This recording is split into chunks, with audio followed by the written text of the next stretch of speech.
Welcome everybody. Thank you for being here. I know it's a slightly wet Thursday night, but it's not that bad. But thank you so much for being here. This is exciting because this is something a little bit different. But when James first brought the idea to me, I thought it was a great idea. I'd like to start by acknowledging the traditional owners of the land on which we meet, and especially because we have such a rich history here in Warringah, especially Mossman, amazing sites of cultural significance. They encourage everyone to, check out. Actually, Mossman Council has a great booklet that shows you all the areas that you can go and see. Obviously, last year we had the referendum, which made it was difficult. I was incredibly proud of Warringah with its strong vote and recognition, but there is a long way to go still in bridging the gap, and really that truth-telling piece I think is important. And you are probably all part of the industry that can do a lot around that as well. But for tonight, housekeeping, we are recording the event, so let me know if there's anyone that's uncomfortable with that. I'm hoping to have it as fairly informal and hoping to get a bit of conversation and some questions. I have got lists of questions from people when they registered and indicated they wanted to come, and we have a pretty amazing panel that James will introduce shortly. But why are we here? Why is this so important? Now, we know we have a climate crisis, an environmental crisis on our hands, and that will impact everyone. It's incredibly important that we build that that social licence for change. And for too long, action when it's come to climate action and reducing emissions has been seen as an activist thing, as something that's for more the fringes. And it's bringing it more to the common ground, to getting everybody involved, building that social licence for the gradual steps that we can take. Now, where are we at? Where's the level of urgency? We know 2023 was the hottest year on record. We smashed all sorts of records. Oceans are warming at an alarming rate, and when we know the role oceans play in moderating global temperatures, absorbing excess carbon dioxide, it's really frightening when you understand just how far temperatures are going in the oceans. Especially when we look at Antarctica, they have had the record lowest amount of ice form, and that has so many consequences that keeps coming. We know fires through Europe. We've had so many things happen, floods, coastal disasters. It's rarely a week or a day goes by where the news isn't really hitting us with the consequences if we don't start acting. The beauty is we have the technology, we have the knowledge, and we have the ability. The question is building that social licence and getting people across all sectors to do it. It's what pushed me into politics, and it's what I hope has pushed you all to come tonight, to think about it, to think about how you can all make a difference and contribute. From a point of view of targets and where we're at, we know Paris Agreement, the next NDC, Nationally Determined Contribution, is coming up next year for 2035, and we need to apply pressure and build that social licence to make sure we come up with a science-based target. And I have a campaign around a minimum of 75% by 2035 emissions reduction, and that requires pushing the government to that, and that's where everyone plays a part. And so every industry is on the hook, so is advertising. So can advertising save the planet? It's a big topic, and I'm really excited to hear from everyone. But first, I'd like to introduce James from the Payback Project. He came to meet with me, and he was very convincing and really impressed upon me just how much this sector can make a difference. He's the co-founder of the Payback Project Australia. He's got over 35 years of experience in both media and creative agencies, spanning London, Hong Kong and Sydney, and he's been home since 2002. And it's interesting, I think, that experience of having seen what happens in London and the UK, because we know in many ways action has been more proactive. The UK passed their Climate Change Act back in 2008. It was with bipartisan support. It was a good forward planning piece of legislation that enabled all sectors to get on a roadmap to net zero and to reduce emissions. It drove investment, it drove industries, and with industries and investment comes ad campaigns and marketing. So it really makes a huge difference. During his time here, James has built a reputation as a change agent, leading OMD, Mindshare, Icon and The Hero as CEO. So whilst most across the marcoms industry in Australia now acknowledge the reality of global warming, many are looking for leadership to understand how to change and where to begin their responsible media and marketing journey. Attention, which inspired James to launch the Payback Project in Australia. So it's an independent advisory helping marketers and agencies how to decarbonise their marketing footprint and become a force for good. Because of course we have to look at it from three points of view, right? There's the footprint of each industry, each business itself in its operations and how it manages its business. There is the carbon footprint of campaigns themselves, the workflow, the product in its sense. And then there is thirdly that social licence around emissions reduction and how do we keep moving the dial on that. So I'm going to hand over to James and I look forward to a very lively discussion tonight. Fabulous. Thank you, Zali. Can everyone hear me okay? Brilliant. Okay, well, thanks very much for coming along, everyone. A warm welcome for joining us on such a damp evening. Of course, the weather has to play a role in an event like this. I'd especially like to welcome John Bevans, AM, here tonight.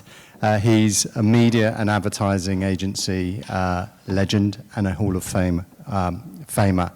So thank you very much for coming, John. It's very much appreciated. I'd also like to acknowledge the traditional owners of the land upon which we meet today and especially recognise their continued contribution to caring for country. Because caring for country really is the point of our gathering tonight. As Australian businesses and society at large appears to drag its feet in response to the rapidly visible impact of the climate crisis, the one that humanity has created over the last 100 plus years, that one, a question commonly posed is, why is our response so slow and half-hearted? So David Attenborough said back in 2020, coral reefs are dying, fish are disappearing from our oceans, the list goes on and on. Saving our planet is now a communications challenge. We know what to do, we just need the will. So why aren't we changing our behaviour, or at least quickly enough? As the experts, some of them are here, and leaders in behaviour change, what role can the media marketing industry play in helping us combat this climate crisis? And why aren't they doing so? Or are they? Now, I think a funny story back from the UK. The UK eventually got its sort of act together as an industry to start doing something in 2020. But interestingly, it was preceded by Extinction Rebellion in 2019 taking a page out in campaign, the industry, a rag, which quite simply asked, you don't think we'd forgotten about you, had you? When is the advertising industry going to do something? Now, thankfully, they've been planning on doing something. And in 2020, the UK's ad and media industry launched the Ad Net Zero initiative with a clear message of hope for it. Because that's the thing, I suppose, about advertising that works well when it's providing messages of hope. Berating people and telling people they're doing bad doesn't really get much response, whereas showing hope does. And their message of hope was very clear. The climate emergency is the most pressing issue affecting us all. And our advertising industry can play a huge role in driving positive change. We want to help our industry deliver on its full potential to support businesses and people to deal with this emergency and build a more sustainable future. Yet back home here in Australia, there's been no such clarity to date, let alone unity. Instead, as the advertising and media industry continues to apply its capability, its creativity and platforms, to driving increased demand from everything from fossil fuels to gas-guzzling SUVs, now the single biggest selling category of car in Australia? Are the media and advertising industry still in fact part of the problem? Or could the industry pivot to instead be in service of the long-term well-being of both people and planet, as well as profit? Can it in fact be part of the path to salvation? What message of hope can our industry here provide? And to help answer these questions, we've gathered together a panel of impressive locals who just also happen to be influential players in the ad industry. So let's begin by introducing our panelists. First, we have Natalie Dean-Waymark. Now, Natalie is a Balgowlah local and the co-founder and director of Compass Studio, which is a B Corp certified independent PR and digital media agency for well-bettering brands, including Patagonia, Thank You, and Ben & Jerry's, amongst others. And they were also last year's winner of the inaugural Mumbrella Sustainable Practice Award. Next to Natalie, we have Leif Stromnetz. The answer is yes, by the way. In case you aren't, the answer is yes. Now, I can't wait to hear you explain it in that case then, Leif. Leif is a Clontarf local and ad agency veteran, and is currently MD Strategy and Growth at DDB Australia, one of the, if not the largest international ad agency here in Australia. He's also worked across a range of famous clients, including Macca's, Tourism Australia, and Coles, amongst others. Next to Leif, we have Steve O'Connor. Steve's a long-time Manly resident, passionate environmentalist, and is the CEO of JC&Co. He's a leading player in the out-of-home industry, where he's been involved for the last 34 years. The last 19 years of these have been with the world's largest out-of-home advertising company, JC&Co, where he's currently the CEO of their Australian and New Zealand operations. And last but not least, and the only out-of-towner, because he is a global expert, we have John Pabon. John spent 2 decades in the business of saving our Earth as a sustainability consultant. He's had the privilege of working with the United Nations, McKinsey, AC Nielsen, and as a consultant with BSR, the world's largest sustainability-focused business network. He's the founder of Fulcrum Strategic Advisors, chair of the conference board's Asia Sustainability Leaders Council, and serves on the board of advisors to the US Green Chamber of Commerce. He's also the author of The Great Greenwashing, How Brands, Governments, and Influencers Are Lying to You. He's a perfect match to you, Leif, and your yes. So please join me in giving them a warm welcome.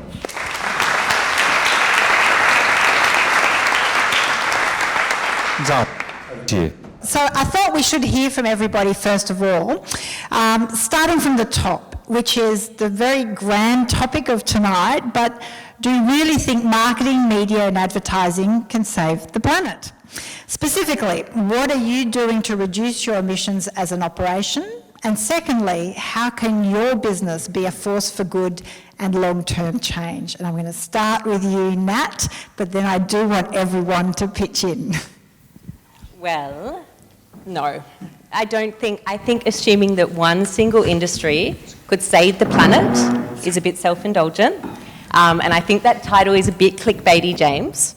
But I do feel like we have a part to play as the curators of what people see, think, hear. I think as an advertising and marketing industry, we absolutely play a role in the future of tomorrow.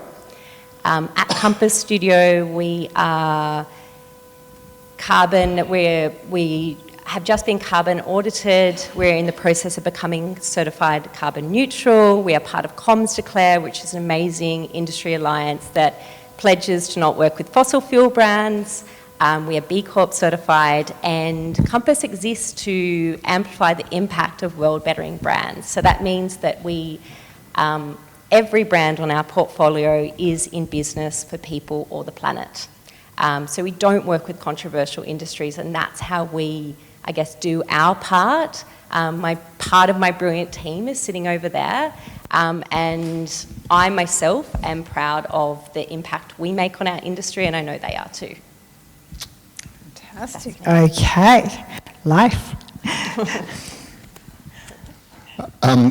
I'll tell you about my agency. It does feel very different. I am an optimist. I think advertising can definitely play a massive role. And legend John Bevins has done a lot of the sort of work I'm going to talk about. But if I think about our business, so we're a different sort of business. We're an international advertising agency with very large clients like McDonald's and Coles and Westpac, etc. We have 3 agencies in this part of the world, which is my little region, which is Sydney, Melbourne, and Auckland, and we employ about 600 people, 650 people in those 3 agencies. We are doing a lot as a business, and I don't want to bore you with all our initiatives, but we are very involved in making our business more sustainable. I think the bigger conversation is how our clients are behaving. But the thing I am most interested in, and what I want to talk about most tonight, is 25 million Australians and how advertising can impact them. I think that is the massive opportunity. And that's where I think advertising can play a massive role. And we are going to get into what the issues are. But Zali was mentioning earlier about an intellectual discussion, and I think it's not cutting through. And I was as devastated as you were about the referendum, and unfortunately it's a failure of communication. It was too complicated, it wasn't simple enough, and if we want to win and save the planet, we are going to have to think differently about how we communicate. And that's why I have so much respect for your agency and what you're doing. But when 25 million Australians have to make a difference, I think we need to think. I think we need to think audaciously about the issues and think about the man in the street. Because unless we reach them, I don't believe we're going to win. And it's not hard. It's not hard. Thank you, Steve. I think, similar to you, Natalie, is that the media and marketing have definitely got a role to play, but every industry has got a role to play in minimising our climate emissions and combating this climate change. I think the advertising industry can do a much better job than what it currently does, and I think that James used that term before, unity. I think that's very important. There's not a lot of unity in the advertising and marketing field. I think that's something that we really need to work on. As a sector.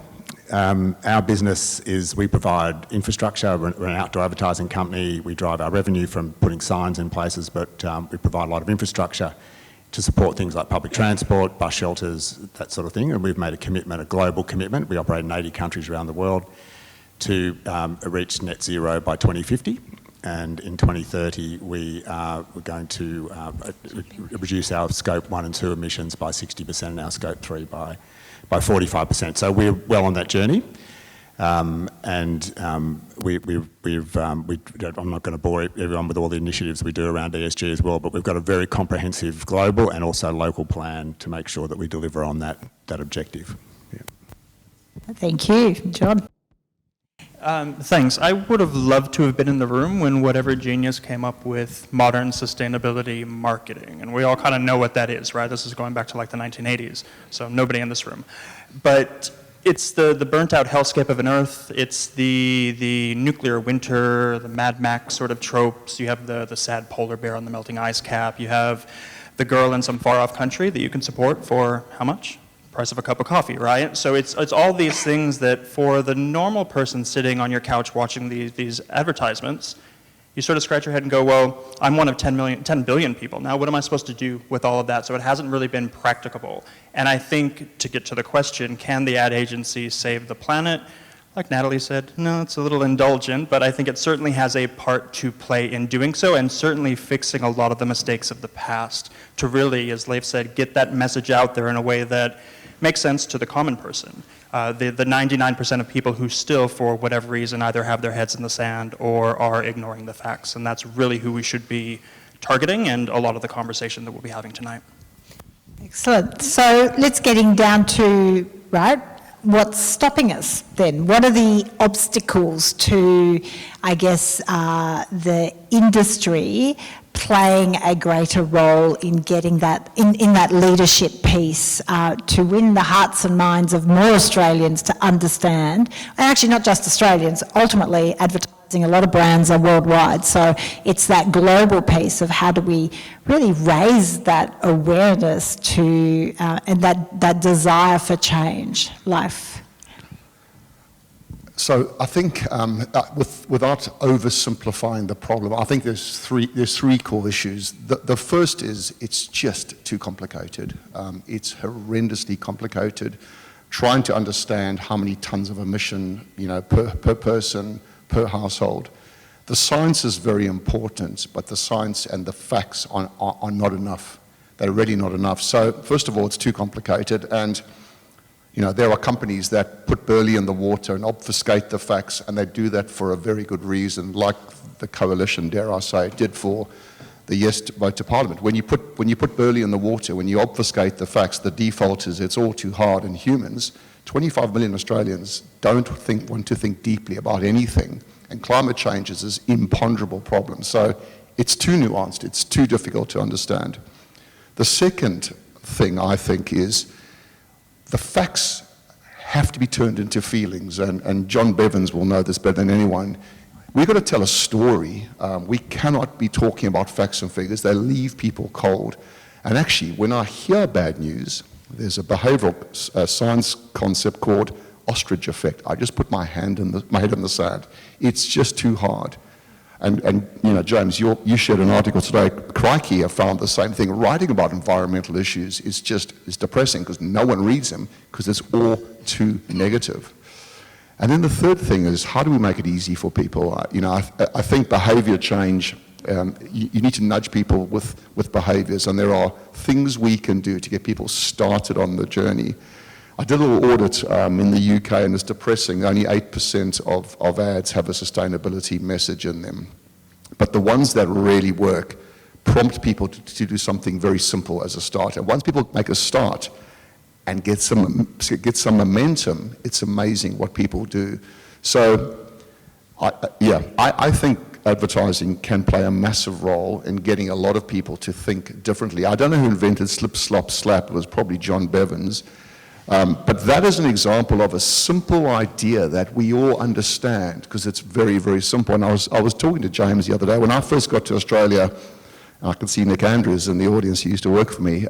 We had a client called Peter Bush, and when I first got to Australia, there was this hole in the ozone layer, and we were like, oh my God, it's like above Australia. We're going to get skin cancer. And it was a known enemy. Peter Bush, with his brilliant kind of mind, said that the enemy is CFCs. We need to get rid of that, and we did it. We actually did it. We fixed the problem because we dimensionalized it. It was simple. We had a common enemy.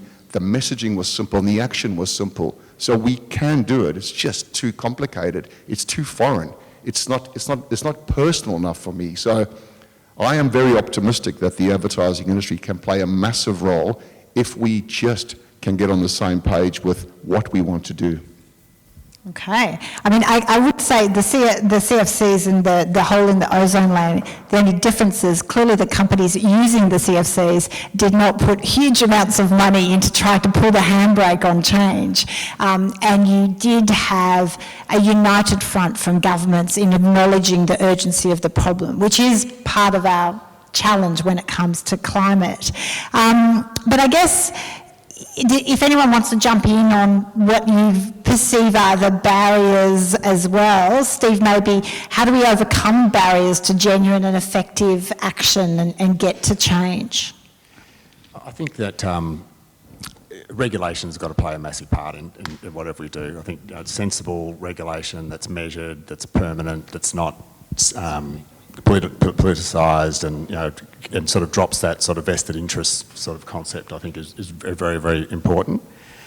I think inertia is also an area where it is a big change for a business to try to become carbon neutral or go for net zero and that sort of stuff. But you have to start somewhere, and so that you just have to get moving. I think that's really, really important. And I think also the other thing is that I keep on coming back to in terms of what we're doing is that businesses just need to get their own house in order, and that's what, as opposed to preaching to other people about what they should be doing. If everyone looked inside their own business and addressed the issues in their own business first, and then started talking about how other people should behave, I think would be a very key thing to do in my mind. I totally agree with that, because I think it's so easy for businesses and brands to speak about their efforts externally. Things like sustainable, words like sustainable and future focus are thrown around. But where I think it really counts is internal efforts, so auditing supply chain and I guess what your business internally represents, takes from the environment, and kind of trying to fix that first before, I guess, we turn our focus external. And one of the other key barriers, and Bobby Duffy, he's the sort of the data guru at Ipsos for the market research folks. He wrote a book called The Perils of Perception, and he talks a lot about tribalism and a lack of trust in anything statistic. And I think rebuilding that trust, particularly when we look at the science, and no, we don't want to lead our story with science because that's boring and puts everybody to sleep, but we still need to do a lot to rebuild that trust, not just in the ad industry, but across everything within sustainability. All right. So in terms of, I've got to address greenwashing. Obviously it's big in, it's very topically. It plays a huge role in influencing consumers. But how do we, address that greenwashing seems to play a more stringent role in influencing how the advertising and marketing and media industry is shaping in change in other countries. Do you think the same is true in Australia? I think the ACCC is pretty slow, but we're getting there, and as a legislator I'm fairly focused on it.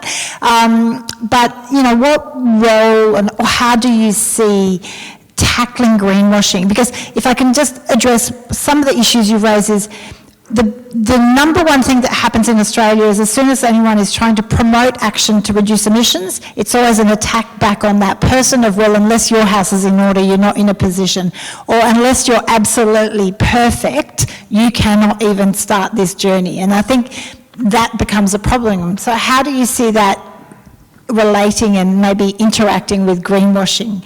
I think I'll go John first, maybe, if you see, to talk a bit about greenwashing. Yeah, absolutely. So for anybody who doesn't know what greenwashing is, I'm sure you all do, it's essentially when a corporation, but also individuals, celebrities, governments, they lie about their green credentials. Now, what I always advise my clients and tell them is that your stakeholders don't expect you to be perfect. They just don't want you to lie to them. So let's start with just the basics. I always give the example of, the 2019 Oscars, where Warren Beatty got up and he gave the movie of the year to the wrong movie, and PwC is in charge of putting all those things together and tabulating the results. They got out right away that night and said, sorry, our bad. That was fine. But when you start to obfuscate, when you start to lie, that's when things become problematic, and that's exactly what happens with greenwashing. What do we do with greenwashing? I know for anybody in here that is sitting with your teams, you're probably hearing from your legal teams and your marketing teams telling you, don't talk about that. Just like you mentioned, don't do anything unless we're perfect, because we're going to get pilloried for it. We're going to get ripped apart because somebody somewhere, probably in the activist community, is going to find fault with what we've done, even if it has nothing to do with what we're trying to promote. And I think that is a very dangerous place to be, and it also doesn't help the movement at all, because we need to be getting more organizations, more corporations that are doing the right thing, and there's a sizable portion of them that are, to be out there talking about the great things they're doing. It's sort of, somebody needs to put their neck on the line, even though those of us in the practice know it's not putting your neck on the line, it's actually saving yourself and looking a lot more towards the future. But companies, individuals, politicians need to do that a lot more so that more people follow suit. And I think that's really the only way we're going to start combating a lot of the greenwashing. So don't listen to your legal teams.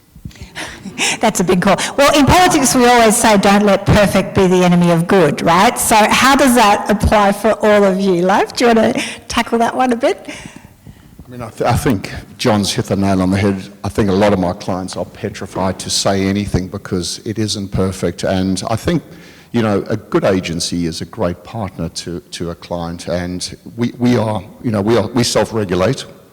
We govern ourselves in terms of our ethics. And we are very particular about what we say on behalf of our clients. But I think you have to stick your neck out sometimes. I think when you are 80% there or 90% there and you are genuinely having a go, I think it's worth talking about, because a little bit of momentum can create a movement. There's another brilliant behavioural stat around this notion of social proofing, which is the strongest way to change behaviour. 25% of people see behaviour they support. That is normally enough to get a movement going. So, what did you say? Perfection is the enemy of progress. I totally agree with that. But you take a risk every time you do that. But I think the risk is worth it if it's genuinely with good intentions and it's defensible. I am not an advocate for greenwashing under any circumstances, but perfection is difficult. Absolutely. Does anyone else want to contribute? No? Okay. Yep. Steve? I was just going to say we're not a content producer. We're a content displayer. So we don't tend to produce ads. We're normally the recipient of them from media agencies and creative agencies, etc. So we actually welcome the greenwashing regulations, and we would like it to be more stringent, because we don't want to necessarily be seen as the censor, because it's not our job to do that. But we want strong guidelines around what's permissible and what's not. Appreciating both what you guys were saying in terms of intent is very, very important. But I think we went on a climate neutral, we were climate neutral in 2015 actually, so we got out of the blocks nice and early, and we've actually abandoned that terminology. We now focus purely on net zero, because I think that, then we sort of got into a conversation, because we do supply infrastructure to a lot of councils. In a lot of cases in government, there's not any criteria in the evaluation that relates to sustainability, which I think is a really big issue. A lot of people talking about a green agenda, but there's no actual criteria when they're evaluating major infrastructure project provision. So we then got into a debate about your carbon credits aren't as good as their carbon credits, and so we thought, no, that's just going nowhere. So let's go aim totally for net zero, and so yeah, we welcome stronger regulation around greenwashing. I think it's a really, really important thing to do. Okay. Ad, did you want to add? I agree. I welcome stronger regulations. Okay. I just, is this working?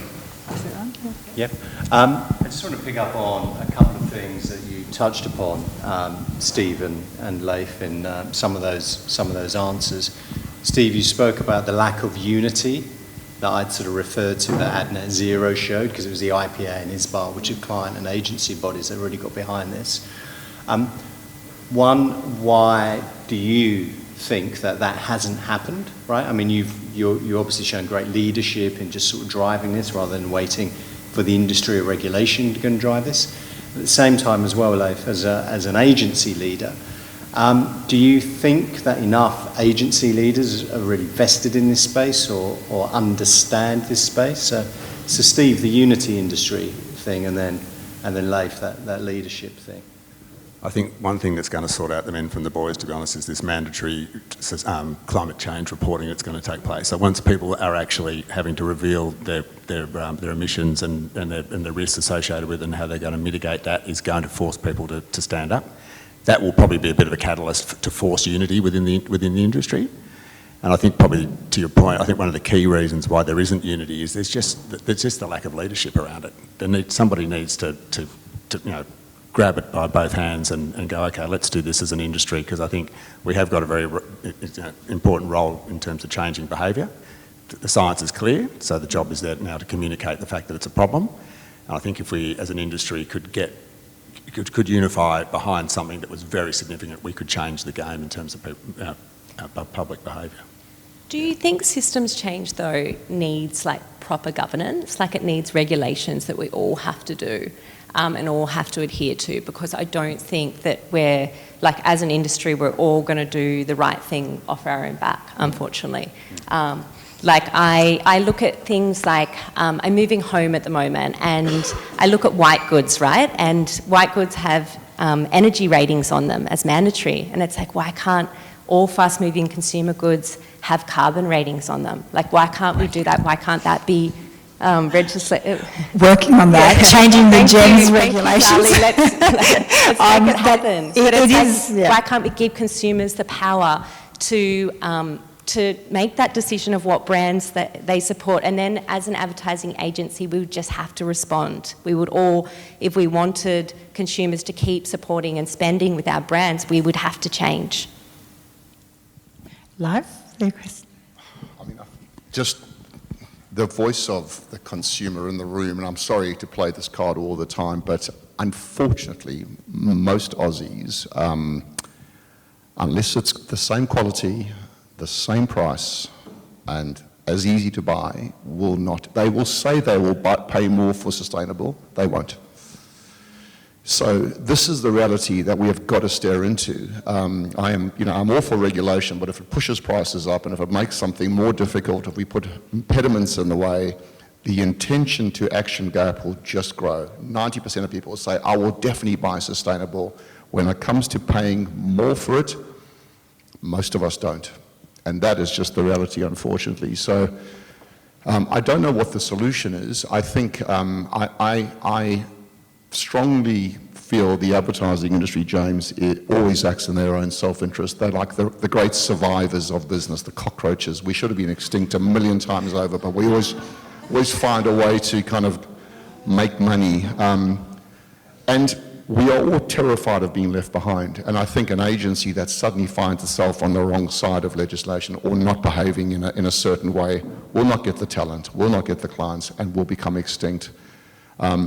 So I think market forces will drive agencies to adopt when there is enough urgency from our clients. We do tend to follow our clients' behaviour, and if there's a lead there, we will fall in line very, very quickly. Well, that was perfect. Sorry? I think sustainability in a lot of cases is an opportunity for brands to profiteer, and I think that it's like a product variant, isn't it? All of a sudden you can put this premium product out there and charge a different product out there and charge a premium for it. So I think even the media agency industry is doing that. Yeah. So I think the attitude is completely wrong right from the get-go. And in our case, some of the things that we're doing, we're switching off signs from midnight to 4 o'clock in the morning or 5 o'clock in the morning. So there's a genuine electricity saving in that. And obviously we're consuming less electricity, there's a saving. We're not going to put our rates up because we've now got a sustainable network or a more sustainable network of advertising signs. So I think the attitude's got to change. Shareholders' attitudes have got to change. Sort of try to at least make sustainable products cost neutral. Yeah. Well, as you said, the regulations and the requirements for the disclosure is coming, and that will, I think, drive change from your customers, from the company's perspective, which hopefully then drives change as well in the industry. But Life, you touched on the next area that was brought up from an audience member in registering. It's that attracting talent, right? We know Gen Zs, Gen Alphas, pretty picky when it comes to what industries they want to work on, in what area they will stay with. They want their work to have purpose. I mean, I think we all do, but as a generation, more than ever, acutely aware of the headwinds they face in society, from home ownership, high debt ratio, HECS, big topic for us at the moment in Parliament, and facing the climate crisis and what that means for their generation and children and opportunities to come. So how do you respond to the risk of the young creative people who are leaving agencies like DDB because they don't want to work for fossil fuel clients? Or how do we relate that back? Attracting talent. There's a global race for talent. So how do you deal with that? That's a wicked question. It's a very good question, though. The only metric, and you will know this, the only metric in advertising is your ability to attract talent. As soon as you are not attracting the best talent, you are slowly dying. And Zali, you're 100% right. Our industry is incredibly young. I know I don't look old. I'm very old for advertising. Most of our staff are 20 to 30, and they are very opinionated in a very good way about what they work on. And I really love it. When the captain of Australian cricket team doesn't refuse, but takes umbrage at Alinta Energy being on the sleeve, I think that's really interesting and really positive. Obviously, it's controversial. The netballers with Gina Reinhardt was a difficult situation. our people vote with their feet in our business, and they are not, McDonald's can be controversial for people if you're a vegan. Westpac can be controversial. Coles can be controversial.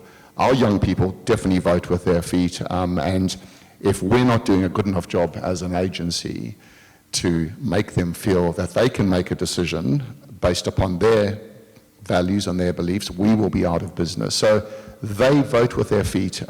We are,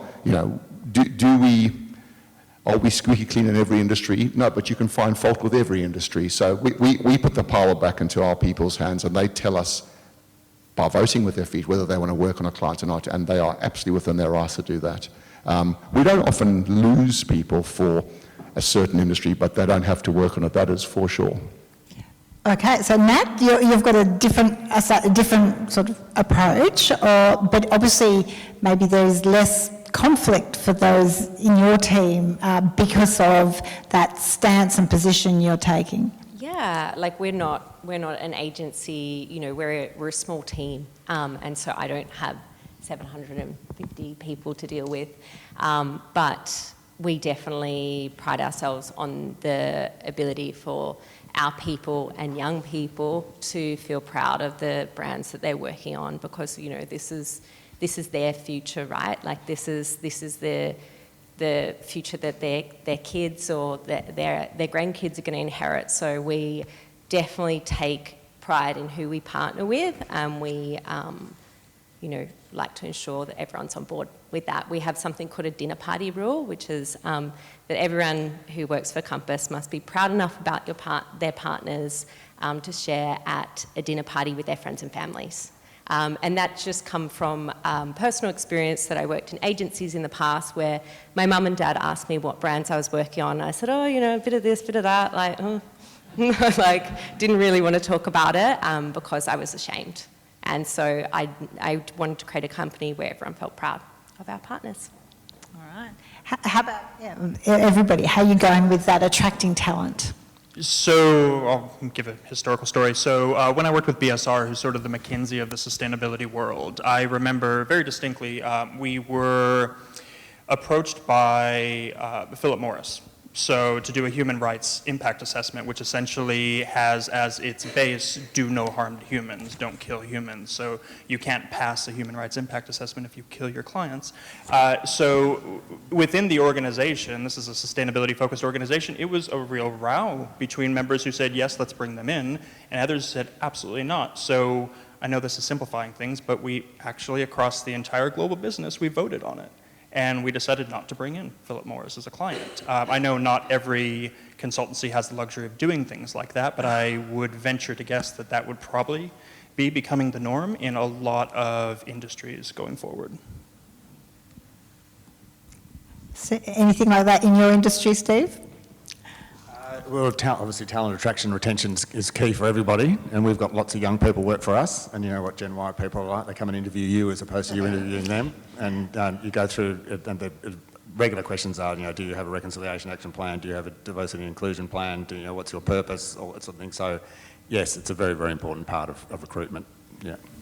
Steve, sorry, can I ask you the difficult question, which I know you'll have an answer to, which is, you have very clear sustainability plans in terms of the footprint that you leave on the planet. But others would say that regardless of the fact that they are legally entitled to advertise, you are still supporting the BPs and the very companies that are creating this problem. Do you think at some stage there'll be pressure on you from within, I'm not talking regulatory, to maybe take a closer look at that? And actually, is it happening in other countries around the world? And I know there are some sort of local councils like Sheffield in the UK, for example, that said they're not carrying it. Are you seeing any of that here? Yeah, we are. We're a French company, domiciled in France, and obviously subject to EU regulations and things like that. And we have a code of conduct, and there is, in that code of conduct, you can see the language changing in relation to things like fossil fuel advertising and stuff like that. So it's definitely coming. It's obviously it's a much bigger part of our advertising mix here in Australia than it is in Europe. So it's that's obviously that needs to be considered. But ultimately, I'm sure it'll come. No doubt about that. So I guess that raises a question of around changing regulations of GEMS regulation. The other area, and I know Belinda Noble's here from Comms Declare, she's hiding now, but she has come and briefed us all in Parliament around that question of look, I don't know that, bans are difficult for industries, but then there's the question around, I guess, that progressive aspect around health warnings, or like you mentioned, appliances have energy ratings, willingness to have more information for consumers, and in advertising, for example, a carbon footprint of a product as it's being advertised. What do you think the industry's willingness to encourage or to welcome requirements, for example, to have either health warnings or climate warnings or carbon footprint warnings on advertising content as you, I guess, platform it and or create it? To all of you. So I'll approach this not from the ad industry, but from sustainability in general. So I chair a group called the Asia Sustainability Leaders Council. It's sort of a think tank of regional leaders that serve as sort of CSOs, Chief Sustainability Officers. There are 4,800 different reporting bodies that a multinational company has to report against. And so these companies are just, that's how they spend their entire day. It's no longer doing anything purposeful. It's just reporting against regulations, mostly coming out of the EU. So the last thing they want is another regulation or thing they have to disclose or anything of that nature. So I suppose all of that to say, welcome to the rest of the sustainability world with having to report, because it's coming to you too. No one else? Oh, come on. Okay. I'll let you ponder that question, and I will go to Oliver Courtney's question.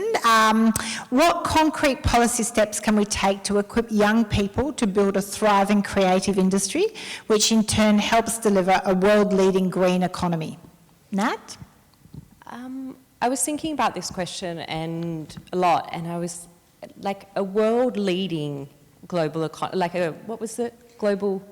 a world-leading green economy. A world-leading green economy coming from Australia is such a steep request. Like, we just need to meet benchmarks at this point.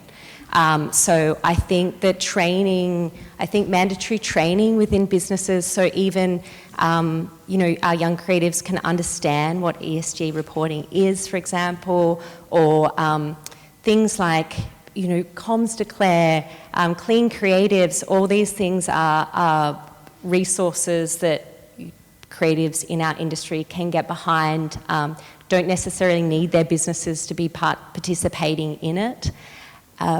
If your business, for any creatives in the audience today, if your business is B Corp certified or part of 1% of the planet, 1% for the planet, be active in those commitments, and you can be a voice for change within your organisation, because the reality is that as an industry, we're really slow to pick this up, but you can take responsibility for your own knowledge in this space, because with knowledge comes advocacy, and you can ask, demand, vote with your feet. And yeah, I think it's just I guess, ideally it's mandatory, but today you can inform yourself. Hey, I've got to build on that, which sort of relates to the question I asked Leif earlier. I haven't met, kind of present company aside, I haven't met a single leader outside of a B Corp agency, media, marketing, and creative agency, who understands the basics of what's caused the climate emergency, let alone have an understanding on how to change it. So I don't think you've got help in hell's chance of actually changing the industry if the leaders themselves haven't actually grasped basic understanding, because it's only then that they can actually plot a path with their leadership team. So I just kind of wonder if that's almost like the start point of unifying the industry. All of those leaders commit to actually... Climate first training. Let's all do Climate Fresh training. I was just trying to think of but it is the climate. Does everyone know about Climate Fresh? Oh, let's see, Yes, not enough hands up. Climate Fresh trained. Okay, we have got a few. Coming out of France, which is an incredible deck of cards that actually takes you through a very simple process of Really actually understanding climate change and why it is a problem. And so, ironically, everyone's heard climate change, climate action. Everyone assumes everyone knows why and how, but there's actually a lot of gaps in that knowledge, and Climate Fresh is really trying to bring it back to basics. Maybe, Life, that's your initial thing of let's simplify it right down, because you can get people with that hope and emotion response if they actually understand it.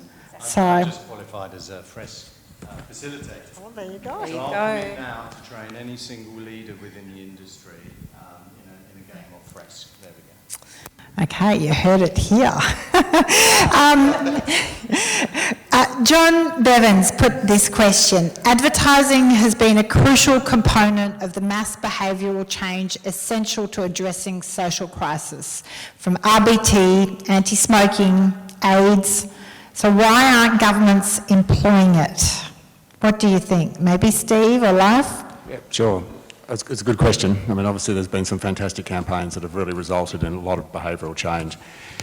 Just to give you a bit of an example of what JCDecaux have done globally, they partnered with the United Nations on a road safety campaign, because one of the biggest killer of people between the age of 5 and 29 is road deaths, and most of those happen in underdeveloped countries. So between the two organisations, we managed to secure a whole lot of celebrities' support free of charge. So people like Naomi Campbell, Novak Djokovic, Kylie Minogue, Charles Leclerc, who's the racer Ferrari, that sort of stuff. There's a whole list of them. And we did a massive worldwide advertising campaign to promote safe driving, where each of those individuals gave out a message. And I think that's a good example of where the industry works and solves a problem. So I think to your point, John, or to your question specifically, is that we could do something together. There's no doubt about that. But we need someone to galvanise it. We need unity, and we need someone to lead it. And I think that's definitely something that could be done. Maybe you could do the creative for us. Senior creative. I think at the other end of the scale, and Zali, this might be kind of music for your ears. I think back to what motivates people is personal. When it's personal to me, I think Northern Beaches Council could do something locally, because when I see my neighbour doing something, I'm motivated. That peer pressure becomes enormous. There's been amazing case studies around the world. In Canada, recycling, they made it in clear bags because people were dumping stuff into black bags you couldn't see through, just by making the bag see-through. And you go past your neighbour and go, he's actually recycling. I can see his recycling. I should do the same. So I think top-down is a great idea. I think bottom-up is maybe even a much more powerful way to affect real behaviour change, because if it affects me personally and I can get status locally by doing something small, I think it could have an enormous effect on behaviour and education. Yeah, look, and I probably am a representative of that. If you think of how I got into politics, it was through that door-to-door of, one person puts up a banner or wears a T-shirt and the next person feels it's okay to do it as well. And that is how we had our teal wave in Warringah starting in 2019. And it's that power of the local, the hyper-local, the feeling, the opportunity. So I guess we need to do that when it comes to climate action and reducing emissions. But still, we have, and David Stewart has put this question, and it's very, and it was actually something I was raising when we were starting. In Norway, they have 5-second ads on TV, maybe 4 to 5 times per hour, saying, 2030, we haven't a moment to lose. Could we do something like that in Australia? Perhaps mandate that sort of thing for free-to-air TV stations? And I was raising that. Where is our national ad campaign by the government? They pay pay for lots of different other kinds of ads. Why haven't we got a national ad campaign calling for urgency for 2030? And, you know, they may, or I guess politically, communities can put pressure on them to do it, but so can the industry and the sector telling them this ad campaign is needed. So maybe, Steve, Nat, what do you think? 5-second ads every 30 seconds on TV? I mean, it's a nice idea, but it's a pretty terrible ad, because we're past the point of just saying that we know there's a problem, but what am I supposed to do? Okay, it's 2030. Nobody knows what 2030 means. Nobody knows what net zero by 2050 means, honestly. Rank and file people, I'm sure everybody in this room does. But we need action. So how do you take that, how do you two take that and turn the 5 seconds into action, something that the individual can actually do? It's a nice thought, but I think we need to go that next step beyond.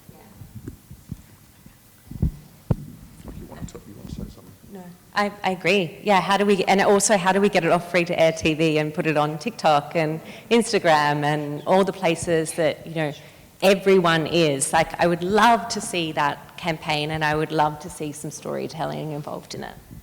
There's, great idea. We need a positive story. We need a story of hope.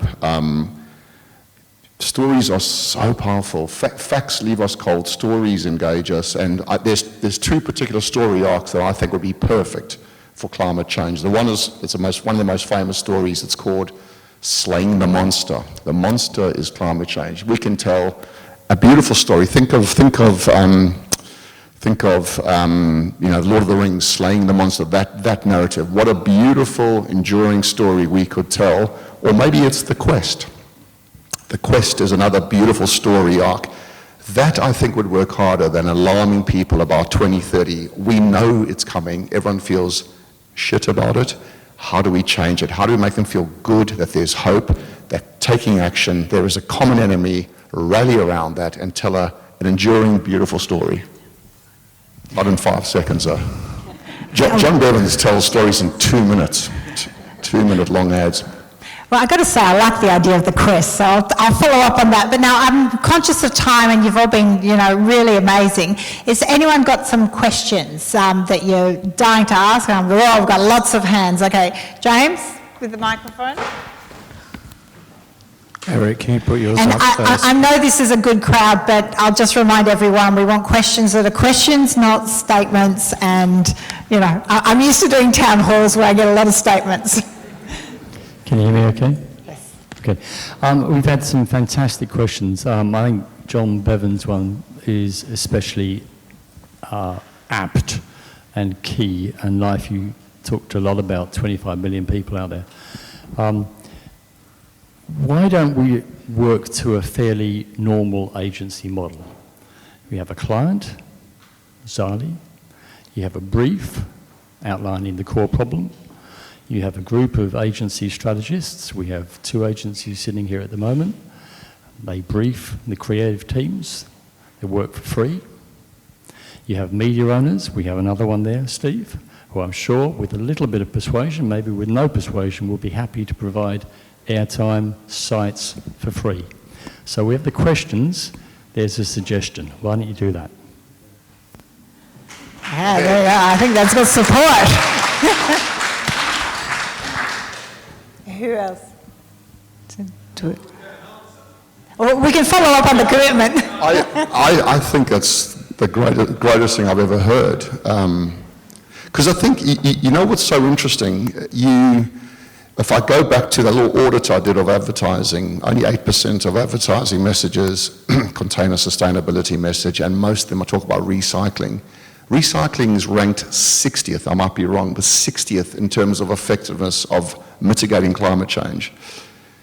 You know, not using your car or not flying is way more powerful. So I just love that idea. Maybe just changing one little behavior by doing one less car trip a week would make a massive difference. And that is a wonderful idea, to slay some myths, to get everyone on the same page, and to communicate it consistently with beautiful storytelling, with beautiful creativity, and with beautiful media placement. I don't see why we wouldn't do that as an industry. And yep, absolutely. And we talked about this the other night when we met. It's sometimes a client won't brief you on these things because it's not front of mind for them. So your role in this is to then lead them and to tell them what they should be doing. And I think that's far more interesting for your teams to do than just another boring country road advertisement, right? Okay, Warringah will be the client, and we can do the test case here to get something up and running, and we'll get some follow-up for everybody. Is there another question? I'm just conscious of time. Hello, Tom Fogden, BNT. We've spoken a lot about kind of behaviour change and leading people on a journey. I'm just conscious that there are 25 million Australians, obviously I'm not Australian, and climate change is a global problem. It seems to me that if a consumer does any sort of interrogation of the climate change problem, they'll realise that it's not just them and their mates taking fewer car trips, it's energy grids, it's like the US military, for instance, it's all these, it's the shipping industry, all these different problems. How do you stop them just going, oh, this is too fucking... I'm not going to make any difference anyway?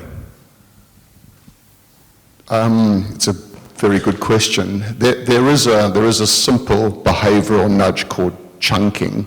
When an imponderable problem gets chunked down into a bite-sized chunk, that can be very effective. I'm not suggesting that is the answer, but having something simple to go for, I think, is better than having nothing to go for and science being thrown at you and in a problem, the monster looking omnipresent.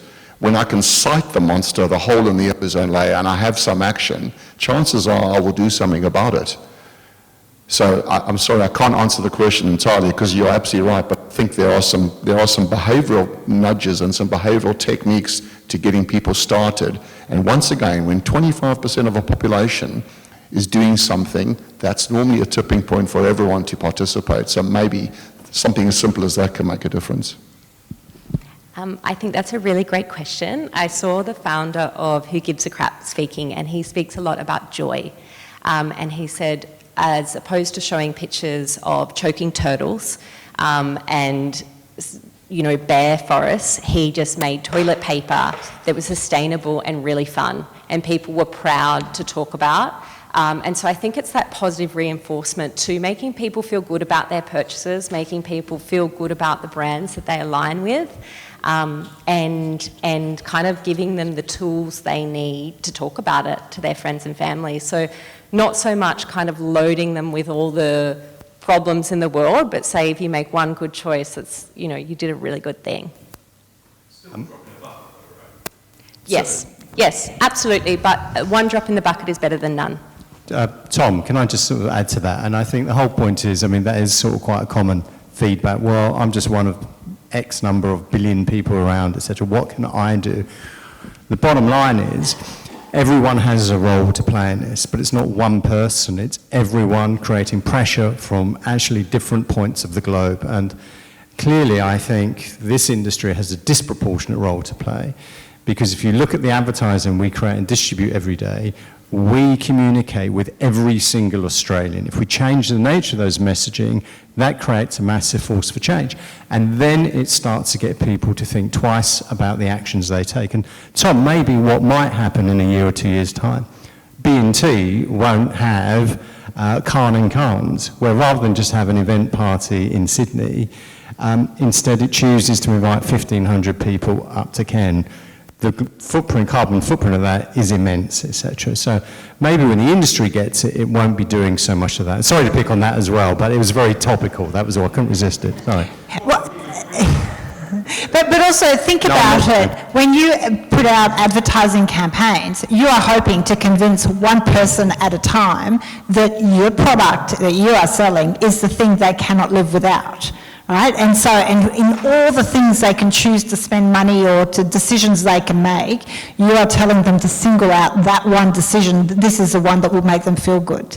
And so I think, you know, you can look at the converse of that argument of it's too big to make a difference, but every little decision you make is for a purpose. You know, we choose to do a lot of things and they, you know, every little bit adds up So I think we can always turn that argument around a bit. But one more question. Can I just say, just adding to that, I think it goes back to that point I made about inertia before. It's got to start somewhere. But I mean, I remember a lot of people were talking about Australia as a very small emitter, so really why should we be doing anything? So where does that thinking stop? You've got to do something at certain points. Yeah. Thank you. I have a suggestion for you and representative. You know, sustainability and climate change. I'm an environmental scientist by profession. I have like 18 years of experience. So my suggestion is there should be universal curriculum on sustainability and climate change. And it should be same for whole world, you know. And this should be disseminated from UN platform. And every government should be rather forced to implement it from grade 1 to PhD level. This is a suggestion you can float. Secondly, we need to understand climate change, causes of climate change. Until we don't understand, I believe the causes that for last 50 years the scientists are floating in the environment are, you know, they are not the real causes. That's why every day the situation is aggravating, it's getting bad, and it will continue. 23 was like hottest year of the history. 24 will be hottest even more than 23, and 25, you know. So my point is, first we need to understand the real cause of climate change. Emissions have to do nothing with climate change. This is my research, and I have not published it. And I believe in that. I have written articles on LinkedIn. Why the glaciers are melting? They are not because of carbon dioxide.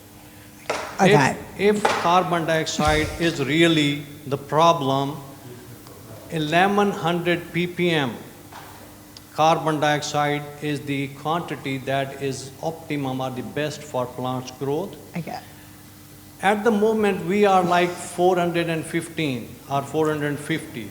Why vegetation is, our coral reefs, our oceans are, you know, getting... Yeah. Is there a question? I mean, look, at the end of the day, we're not going to get to the science of I'm not sure if that content. was a question in there, but thank you. Anyway. I'll talk about the first point you made, though, about the UN and sort of a global curriculum. I think it's a brilliant idea. You certainly look at the SDGs are coming up for renewal at some time in the near future, but if you look at the predecessor, the MGGs, remember those? That was sort of not great, but the SDGs were an evolution on that, and they're much better, and I think that was sort of the first attempt at kind of global education and making things as simple as possible for everybody from business to government to individuals to understand. So I will feed that into the bosses at the UN in terms of whatever the next iteration of the Sustainable Development Goals is. I think that is something that should absolutely happen.